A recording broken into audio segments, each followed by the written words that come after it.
Hello, I'm Dr. Lisa Belisle, and you are listening to or watching Radio Maine, our video podcast where we explore creativity and the human spirit with our wonderful Maine connected community. Today, I'm starting off this interview smiling very broadly because this is a dear friend of mine who I've known for many years, and I've interviewed her many times.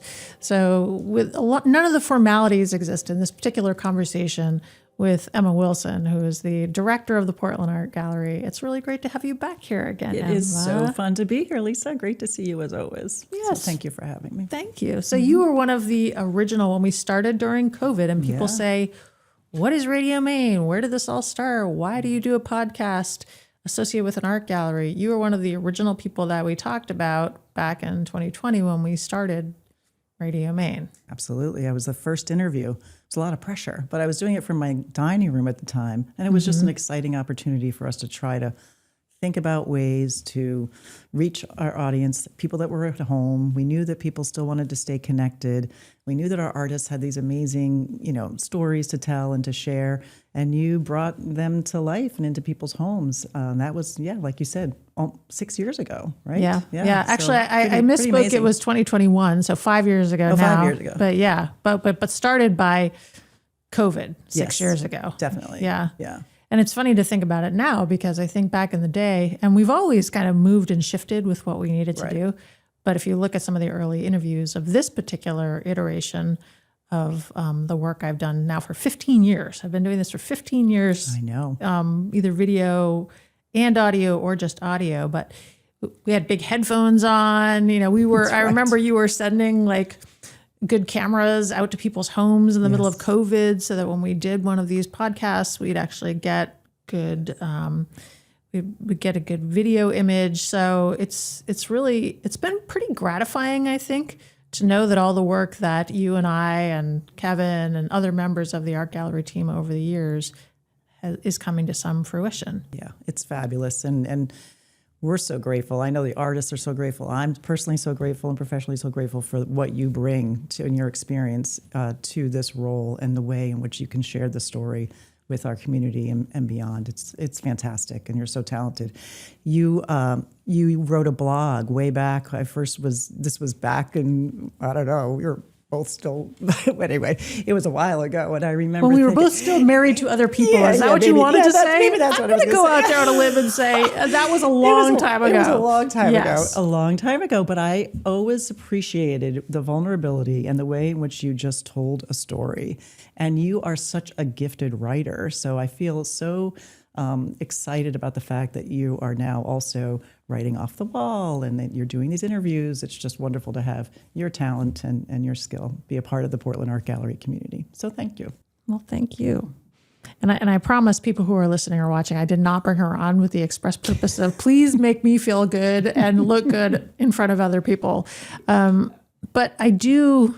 what you're referring to is, I've been a physician for 30 years now. That's how long ago I graduated from medical school. But simultaneous to that, I've been doing media work and writing. I've been writing almost that amount of time for publication and certainly 15 years of doing this work. And for me, it really is all about bringing to light other people's experience in a way that I think helps us understand the kind of common humanity. Yeah. And in our case, with the Portland Art Gallery, helps maybe inspire other people with this idea of creativity.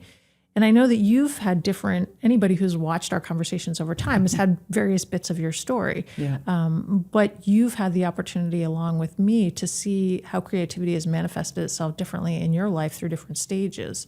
Absolutely. So talk to me about that. Yeah, I think creativity in art has something that, yes, it's been part of my birth story. Growing up in New York, taking lessons at the museum. My mother's an artist, my sister's an artist. It's always been a value that's been very, that's just a strong part of who we are as a family. And that carried to wherever I moved. I moved around the country quite a bit. And wherever I landed, it was the way to learn about my community was through registering to vote and going to the local art museum because they're going to help tell the story and help introduce me and my family to what are some of the priorities and interests and history of the area. And artists are just such wonderful, giving people. You know, you meet them, you engage with them, and you immediately feel some sort of connection. So whether or not I think that's ultimately it. It's connection. It goes back to connecting to something. And art, visual art, all art, writing has that potential and that capacity to just give that to people as long as you're open to it. So I felt like that has been a thread that is very much through my life. Yeah. So for people who don't know and haven't listened to your other conversations with me, your background is also in social work. Yep. Which is a different way of understanding and relating to people. Absolutely. Do those themes that you found important back when you were a practicing social worker, have those carried through in any way? Absolutely. I think when, you know, it's the strength of the connection to the art piece, but it's also the strength of the connection to the relationship. So it's the relationship with the artists, it's the relationship with the clients, it's the relationship with my clients when I was as a clinician, it's the relationship that I have with the clients, and our team have with our clients currently at the gallery. So I feel as though I believe that that's really the crux of it.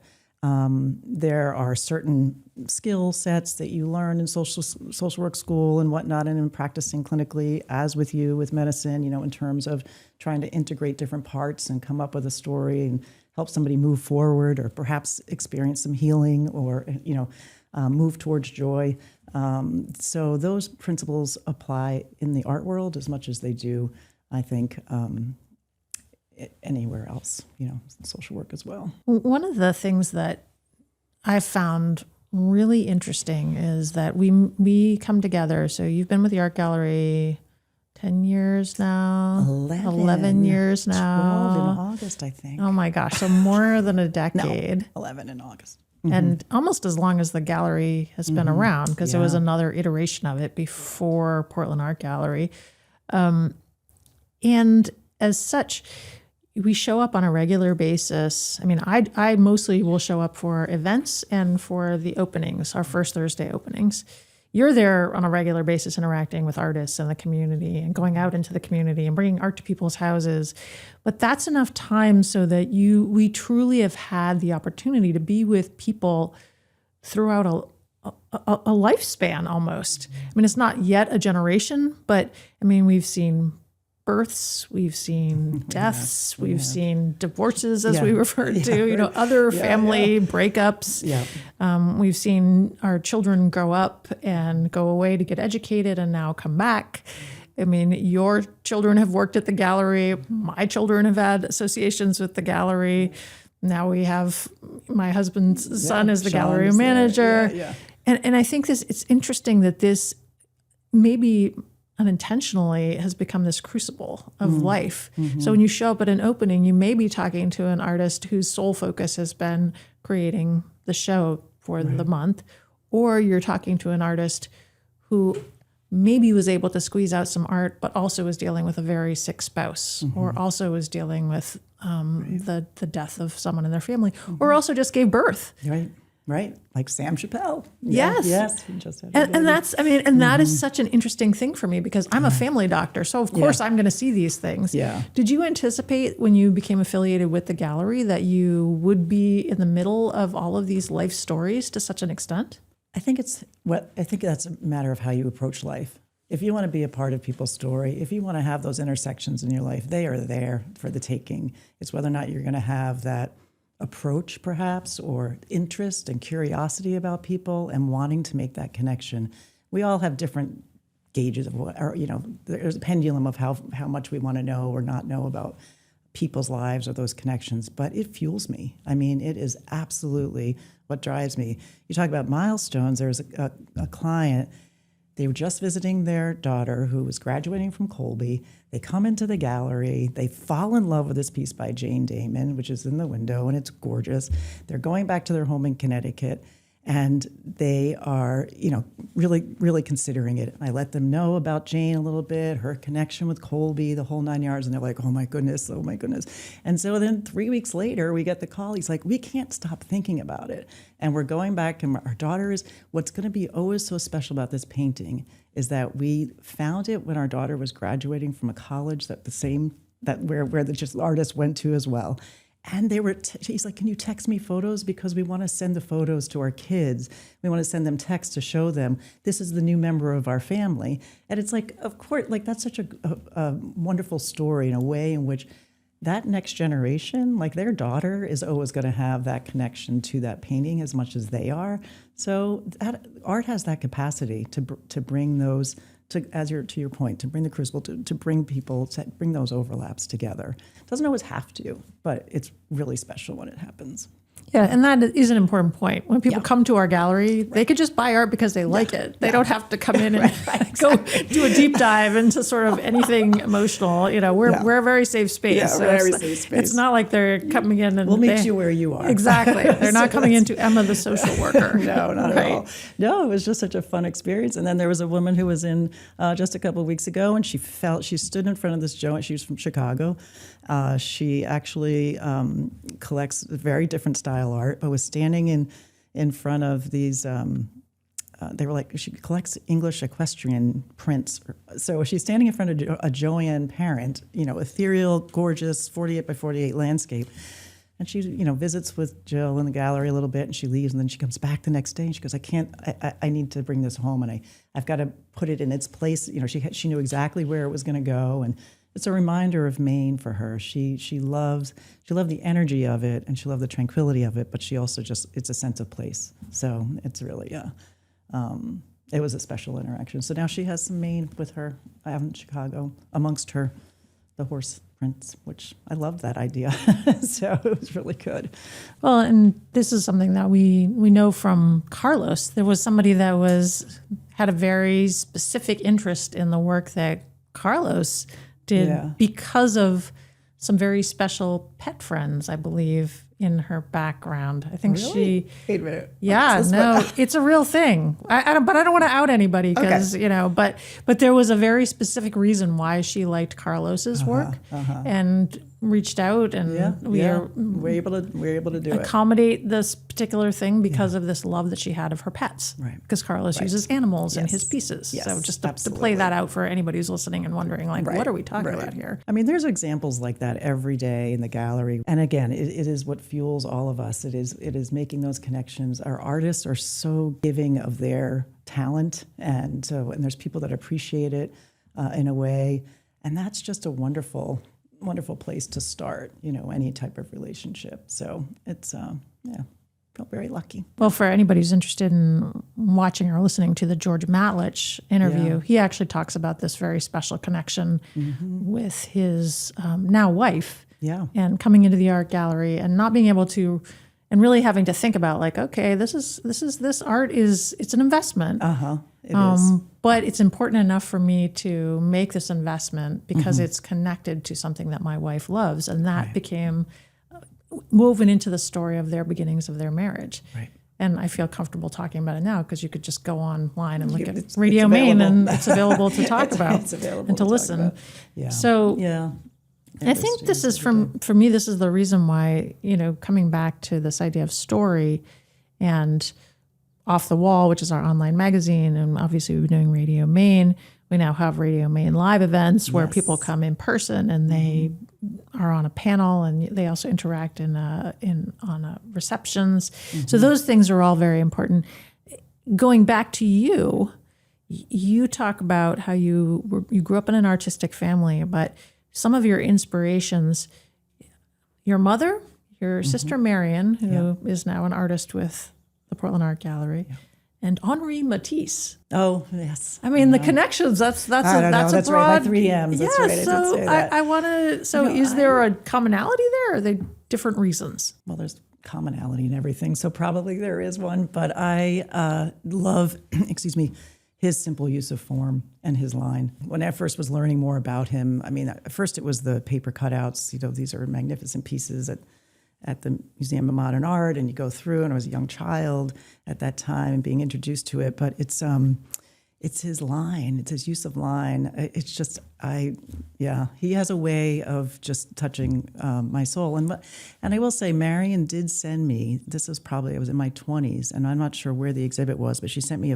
a postcard, and it was Matisse. He was standing because when he got to a certain age, he couldn't paint the same way. So he had these long brushes, and he would paint while he was standing, and it was so much a part of him. He couldn't, had to do it until his last breath, and he would figure out a way. And that passion and that conviction, I just have always admired and loved it. So, and I see that in my mom. I saw that in my mom, and I see that in Marion as well. There's something about being an artist that you have to express it, and I have a lot of respect for that. So, yeah, I don't know. I just always loved his loved his work and all the different. I was in France a couple of years ago, and there's this beautiful. He did these paintings in the Stations of the Cross for this monastery as a gift, and they're very, very simple lines. So they tell the story. Covered Henri Matisse. Yeah. And what about Marion? How does she inspire you? Well, she's my big sister. So well, as the big sister she was of the 9, one, I'm glad to hear that this is a thing. I have 3 older sisters, and they all have inspired me in their own way.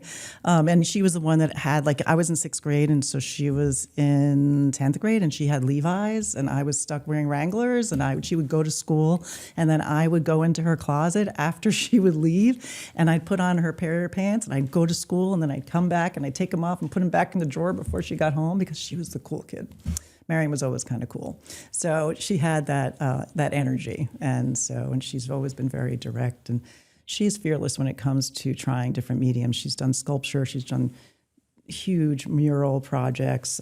She's done interactive work on the streets of New York and the Bowery. She's done, you name it. She's done such a wide variety. And also these beautiful, beautiful watercolors and works on Mylar. So, she was my cool older sister. So she still is.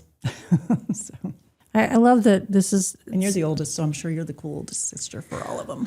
I don't know if I will ever know the answer to that question, because I don't think that I ever will have the opportunity to be like, hey, so do you think I'm cool? Just want to know. Just asking.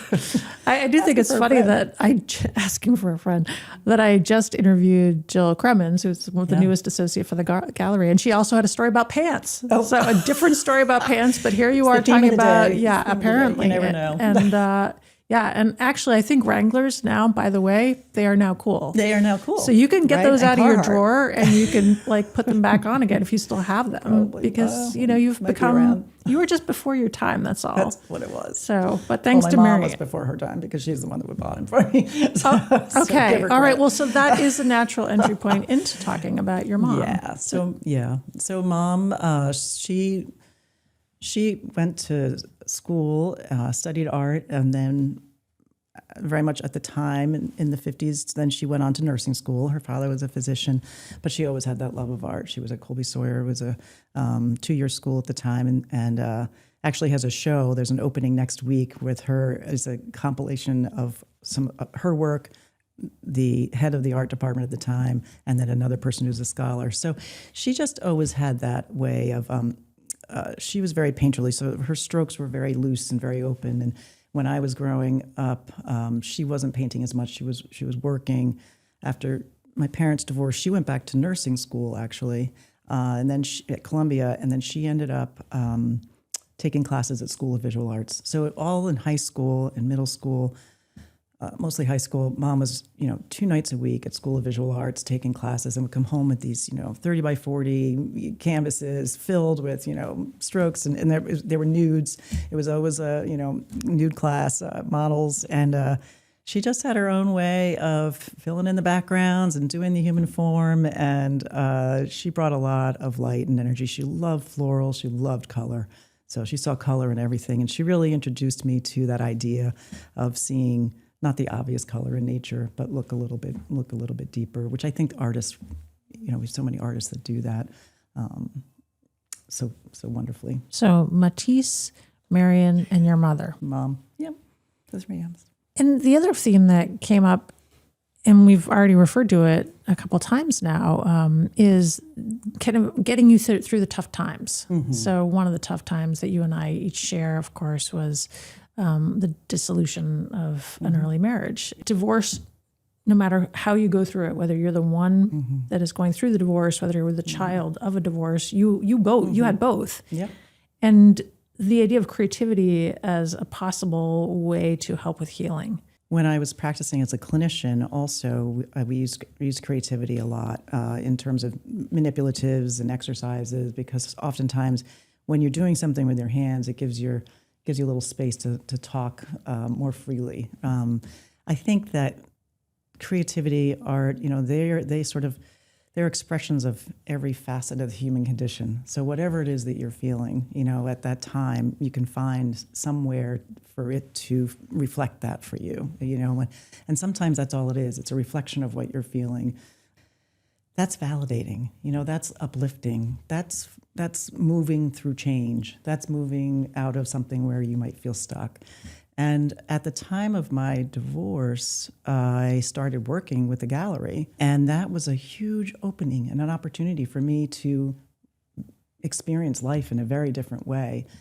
Still the core essence, and still, of course, managing family and children and all of those things, and still experiencing the pain of that, situation of the divorce. But it gave me it was aspirational, it was hopeful. It was those things that you want to move towards. And that's what art really can provide, and creativity in general. I mean, I'm not an artist, I can't paint, but I do feel like I have the opportunity to express myself creatively every month with changing over the shows, or, just admiring, or, just having an awareness of being able to find things that I connect with. So, I would just, it'll always be a part of me. And I hope it's a part of my kids, and, I hope it's a part of everybody's lives, honestly.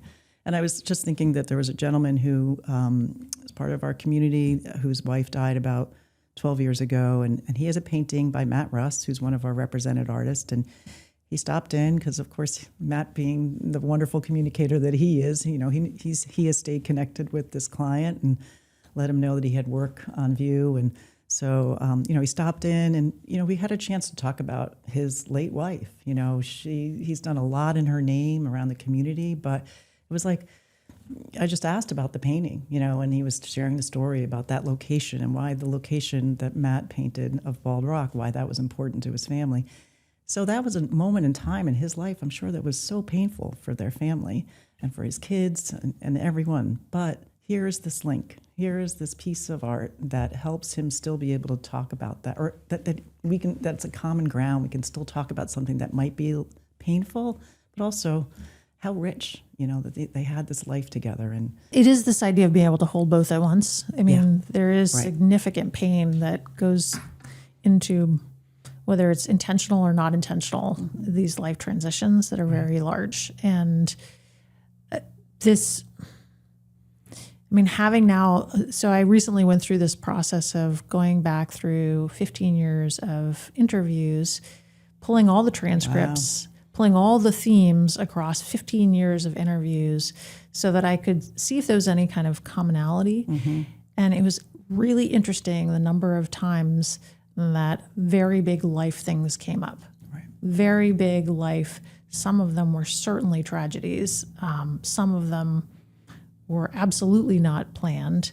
Right. And you just can't get away from these things because that is life. That is life. Yeah, and if we can put a sort of a content warning on these types of conversations, right? But that's all you can warn people that the conversations have happened, right? But they still have to happen because that is part of being alive. Mm-hmm. So coming back to this idea of having a positive association, I think is really important. Yep. Because when I look at, Philip Barter, he created this beautiful work. He has passed away. Right. But when I look at his pieces, I think about so much of the beauty and the joy that he brought to my life in particular. Yeah. It's kind of a choice that you make, right? Yeah. That you can still feel the pain, and it's not about saying, well, something didn't hurt. It's like something hurt and maybe it still hurts. And also here's this other thing. And here's this other thing. There was a Philip Barter that we had in the gallery that just recently sold, and his daughter is married to one of our artists, represented artist Brian Emerson, and she came to the opening, and she came around the corner, and it was a large scale painting, like 59 by 72, large painting. And it was a narrative piece of Philip on the top of Nice Edge when a lightning storm comes in. And she whips around the corner. She was like, oh my goodness, like that like it was just brought back such memories for her. And she was so excited to know that it was going to be going to a home where somebody knows her father's story, that appreciates his work, and also, like, that's how the story continues to live on and to move forward. I mean, Anne Sklar is a late artist, and Henry coming to the opening, it didn't always feel good for him, I'm sure, to do that, but he made it very clear that coming to the opening, being surrounded by the artists who appreciated Anne's work, and Anne loved the artist as well, that just helped him feel closer to her in a good way. So yes, I agree with you. Both things can be true at the same time. So live with that. You got to live in that space. And that for me is, you and I have had the great honor of working with, I call them patients. Yeah. I think clients maybe is the term of art, but people. Through our clinical work, but also working with people who are just sitting with them. So Anne Sklar and Philip Barter, both of them were people that we interviewed on Radio Maine. Right. I had a chance to talk with Ashley Bryant, who I recently brought forward because I was interviewing him for Maine Magazine. Right. And so this idea of, creativity, you can pull out story and you can create somewhat of a timelessness around it. Right. And so when I was going back through, not only did I look through all of the pieces, all of my interviews that you can now still listen to, but also the pieces that I've written over time. And these are people, we didn't know that they were not going to be with us, but now their story has some longevity to it, which to me, I think is a really wonderful aspect of the work that you and I do with the gallery, with Radio Maine, with Off the Wall. Absolutely. I think that it is, and it is. I believe it's a gift to families. I believe it's a gift to clients. It's a gift to the artist. And having Mom just recently pass away, there are things that you still wish that you had a chance to ask. But then there was like this wonderful interview that somebody had done of Mom, and all of a sudden it's like, wow, this is amazing, and it was an intern that was coming to the church, and they were doing, and it was just so great to hear her voice, and also to hear this is the way in which these are things that were important to her that she wanted to share with this young person, and it was such a gift, and that's what you do with these interviews. So, thank you. Well, thank you. I appreciate that, and I also want to say one of the things that I don't know that we bring up often enough is the importance of curation, which I think you and I have talked about a little bit before. I think I've talked about it with Sean when he has come on. Yeah. But it is something that is very special about the work that I know you put a lot of your heart and soul into from a visual standpoint at the gallery. Yeah. So every first Thursday when people come in, you and Sean and Jess and Jill are hanging a completely new body of work. And half of it is the group show. Yeah. And you do a fantastic job thank you. curating this. Yeah. I was just in there yesterday. You had just hung the upcoming month's show. Yeah. And you have to pull together different colors, different genres. You have sculpture, you have photography, you have paintings. And done poorly, it could look more like a yard sale. Yeah. But done well, it comes together in a way that I think really does help us all appreciate that we can approach life from different perspectives and bring value. Yeah, thank you for that. That's kind of you to say. It is an ambitious schedule that we carry every month, and people are always surprised. But I will say it starts to get to be that point, like after week 3, 3.5 weeks, it's like, oh, okay, I think we're going to start, we're going to work on changing things over. I say this all the time. It's all about the conversations that are happening between the pieces. And I don't know. Maybe because I'm just a talker, but it's just like when the pieces are, when we're laying them out and what seems to, there's just, it's something, I just feel that these pieces might do well together. Yes, there's definitely color continuity or styles. Perhaps it's theme, perhaps it's medium, but oftentimes I like to mix the mediums up if possible. So are, more realistic, contemporary, abstract, those types of, it's a feeling. And artists say that for themselves, like, sort of Jean Jack in particular will say, like, I just know that this is done. Like, this is done. Like, but if she hasn't gotten there yet, she's 85, she's been doing this for a while. If she hasn't gotten there yet, like, don't even ask for it. She's like, nope, it's not ready. So, but at the same time, perhaps when you do something so frequently, it's like a muscle, you're training it. And so that's what it feels like, with each month. I think you bring into it a lot of your visual background, your training. You worked at the Portland Museum of Art for a long time. Yeah. So you have, I don't want to downplay the experience that you actually have as you curate, but also playing into this idea of, yes, it's just a sense I have that these things work well together. And for me, part of the importance of that actually is, my husband and I have a lot of art in our home because we own a gallery. Yeah. So that kind of makes sense. Yeah.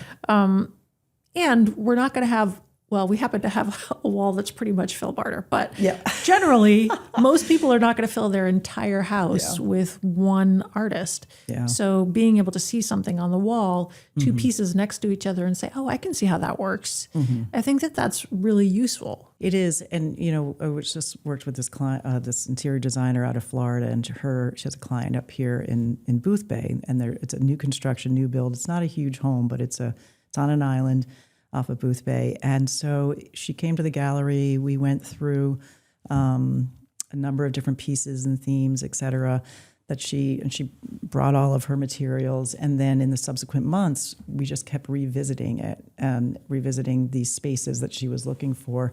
And it wasn't always about, but the more that she and I got to understand each other's tastes or got to understand each other's style, the more direct we were able to get to an end. Like, there was this one final place, and it was just gnawing at both of us. And it wasn't a big, huge space, but it was just it's a pivotal point in this house. And then it was like, this is it. This piece came in, and it was from Helen Lewis. And I'm like, this is it. I really think this is it. And she was like, you're right. And it was because we gotten to know each other a bit more that I think that allowed that magic to happen when it does. It doesn't always, but there's a number of other, we will do that. Wonderful client in Cumberland. We brought a number of pieces out there. We were moving things around and shaking things up, and it's kind of, then all of a sudden it kind of worked, but it's following their lead. It's what some people, they have works on view that I don't resonate with me, but that doesn't matter. It's their home. So I'm not trying to downplay the whole like organic nature of it with the work that goes into it. It can be really challenging, and it doesn't always work. Some months are better than others. That's just the reality. So we really work to have our artists, share new pieces with us and try to keep things fresh. And also, I should point out that our naturals, our space at 154 Middle Street, it's pretty fantastic. So people walk in the door and they're already kind of like, wow, this place is special. And and it's a big commitment for us to make to have that space. And it is part of the overall curation of the Portland Art Gallery is that location. And we're excited because we're getting new neighbors down the street. I was just met Deb Ivey, who's the head of our marketing department last night. And Thomas Mosier is coming to town, and they'll be right down the street. And we're excited to have that connection with them. Again, a family, a business that's so committed to creativity, to original work, to original art. It's a vibrant time. It's a vibrant place to be.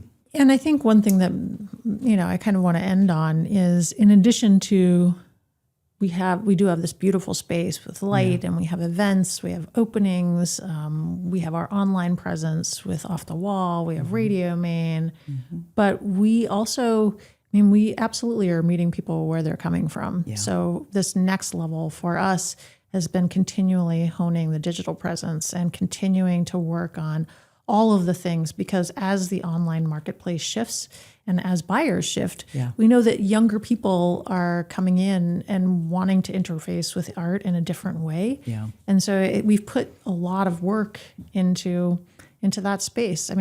You do not have to be somebody who comes in and has a lot of money in their bank account, and you don't have to actually come to Portland, Maine. You can actually go online, and maybe you'll find a little tiny, Priscilla Barter that, she just started with us. She's Philip's wife. Yeah. And, these beautiful little pieces that, you can really connect with the art from lots of different directions. Yeah, absolutely.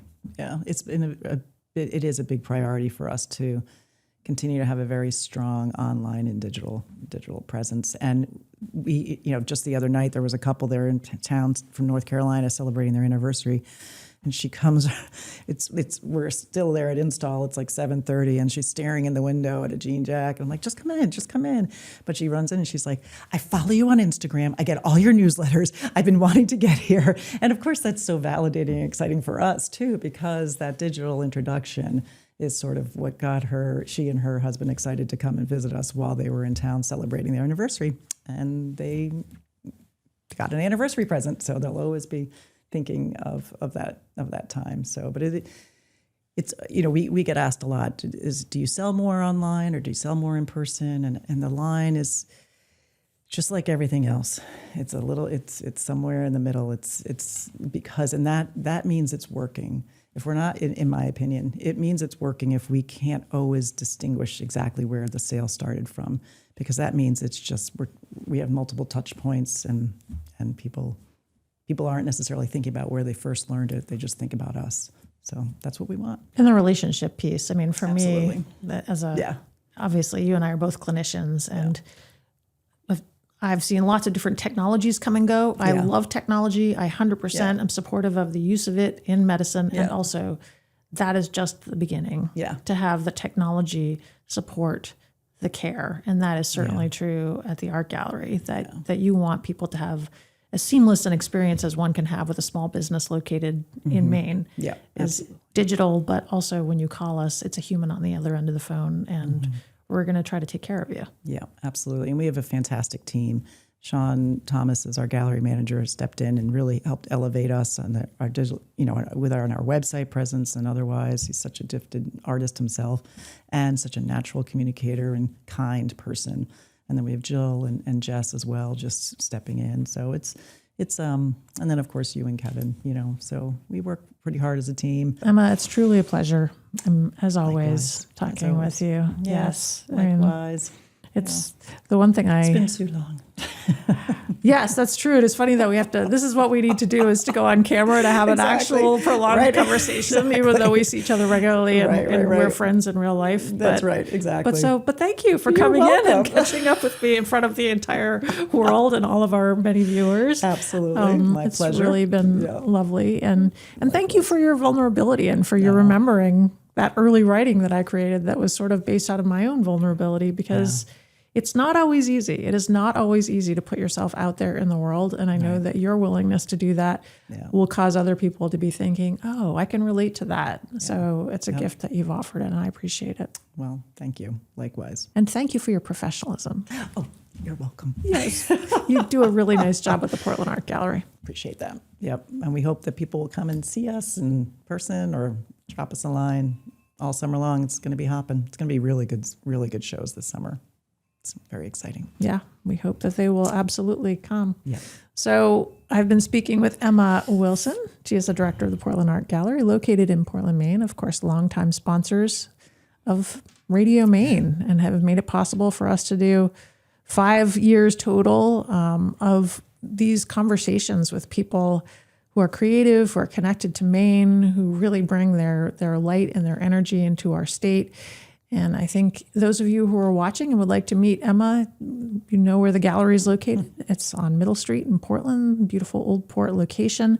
But come and meet us all at one of our monthly art openings. We have artists and art family and people in the community. I mean, it's really become a gathering space, just like Radio Maine has become an online gathering space. So thank you for being in the gathering with me, Emma. Absolutely. Thank you, Lisa.